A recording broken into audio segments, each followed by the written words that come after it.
एक बार भगवान बुद्ध जेतवन विहार में रह रहे थे। भिक्षु चक्षुपाल भगवान से मिलने के लिए आए थे। उनके आगमन के साथ उनकी दिनचर्या, व्यवहार और गुणों की चर्चा भी हुई। भिक्षु चक्षुपाल अंधे थे। एक दिन विहार के कुछ भिक्षुओं ने कुछ मरे हुए कीड़ों को चक्षुपाल की कुटी के बाहर पाया और उन्होंने चक्षुपाल की निंदा करनी शुरू कर दी कि उन्होंने इन जीवित प्राणियों की हत्या की।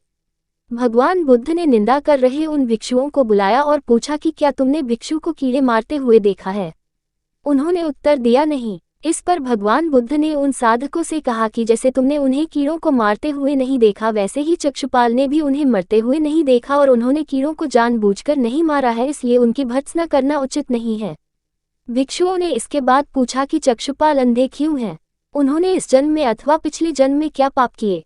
भगवान बुद्ध ने चक्षुपाल के बारे में कहा कि वे पूर्व जन्म में एक चिकित्सक थे। एक अंधी स्त्री ने उनसे वादा किया था कि यदि वे उसकी आंखें ठीक कर देंगे तो वह और उसका परिवार उनके दास बन जाएंगे। स्त्री की आंखें ठीक हो गईं, पर उसने दासी बनने के भय से यह मानने से इनकार कर दिया। चिकित्सक को तो पता था कि उस स्त्री की आंखें ठीक हो गई हैं। वह झूठ बोल रही है। उसे सबक सिखाने के लिए या बदला लेने के लिए चक्षुपाल ने दूसरी दवा दी। उस दवा से महिला फिर अंधी हो गई। वह कितना ही रोई पिटी, लेकिन चक्षुपाल जरा भी नहीं पसीजा।